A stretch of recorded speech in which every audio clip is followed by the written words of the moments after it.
Hello, loves. It's your girl Jay with JSC Bold and Unlimited, and I'm here to speak to all the 20 and 30-year-olds in the Bay Area. Let's have a conversation. This is for the young and fun millennials out there. So today I want to talk about careers. Now, I know a lot of people are like, ooh, this topic gonna be boring, but no, I'm gonna make it spicy for you.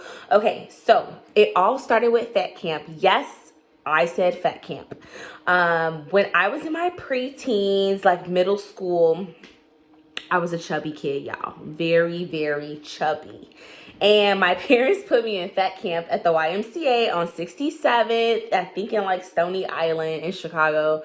And I really learned about food, how to eat healthy, how to count or how to look at nutrition facts instead of like counting calories and really learn about the makeup of food. And that's when I fell in love with it. I was like, oh, this is really interesting. So when I went to high school and I found this like program that really focused in the food industry, I was like, oh, okay, this is something I'm interested in. This is something I can do. So honestly, I thought, to be completely honest, that I was going to be a sensory scientist because I absolutely love food and learning about it, the makeup of it, how to produce it, all these other things. But little do you know, Jay has a lot of allergies. I'm allergic to like 13 different things, and y'all, it's ballistic. The like, not ballistic, it's crazy, like the amount of things that I'm allergic to and how I have to restrict my diet. I know it looked like I don't restrict my diet, but I do have to because of all the things that I'm allergic to. So with that being said, I thought I was going to be a sensory science, but in high school as well as college decided not to go that route because of my allergies. I was like, I can't be a sensory scientist or a sensory manager because sometimes my sensory is off. Now, second thing, I thought I was going to be an architect. Oh my gosh. If you hang out with me, I love buildings and sculptures. So every time I go to a big city, I mean, especially growing up in Chi-Town, right? I absolutely love buildings, the sculptures, how it's built, the intricate details. I could look for days, any city. And like, I don't memorize street names per se, but I can memorize the 4 buildings on that corner. I'm like, oh, I've been here before. I love architecture. So I thought I was gonna do that, but I'm not too creative. And when it comes to designing, so I'm like, oh, that's not gonna be a good fit for me because that's not my strength.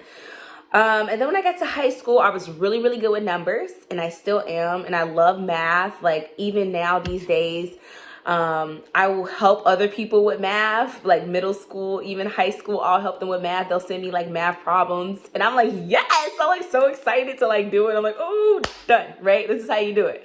I love it, love it, love it, love it. Turned that career around because it just wasn't a good fit at the time. You know, heard some facts about the industry and banking, and I was like, okay, well, I'm not gonna go into that. And then originally, since I was a kid, I've always wanted to be a speaker. A lot of people was like, oh, do you want to be a teacher? And I'm like, no, not a teacher. I just want to speak, right? And now that speaking, I would say in the last 20 years, has become very popular. Even before social media was a big thing, speaking had become really popular. I'm like, okay, that's what it is. Like, literally, I read information or I find out something new and I just want to share. Like, I learn from it, apply it to my life, and I'm like, yo, this is what I found out. This is what I want to share. So ultimately, my end goal is to be a world renowned speaker by the age of 45. So y'all, I got a lot of years, but I'm prepping now because I'm walking in it. I'm walking in my goals, walking in my dreams. I'm working on what I want to do moving forward. But I want to let you guys know, for all those millennials out there, I know this was really long, learning about Jay and all my career things that I thought that I was gonna do. I'm actually in a career that I absolutely love right now, which basically means I don't hate it and I don't want to quit every day. But I know that my end goal is really being a speaker and sharing what I know with the world and traveling.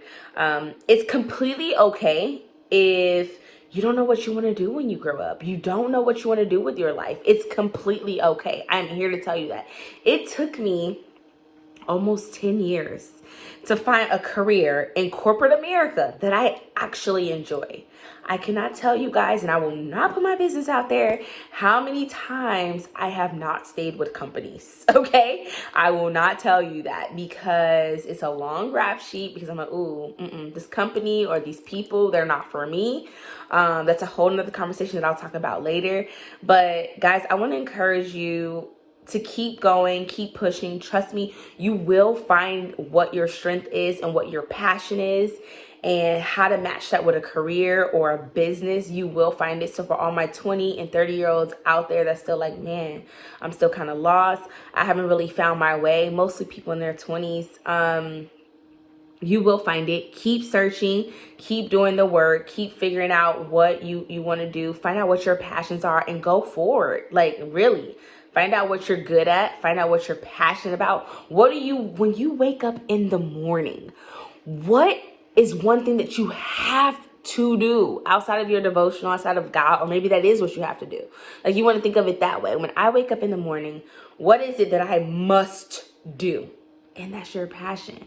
What is it that craves your attention? So I just want to let you guys know that even though I'm officially 30 and I haven't figured out everything, it's okay. Like, I'm happy where I am. I'm living my best life and I want you to live yours too. So like, comment, subscribe. Let's have a conversation. If you need help trying to figure out what your next steps are, I wouldn't say I'm the perfect person, but I know people that can help you. Okay? Y'all have a good night.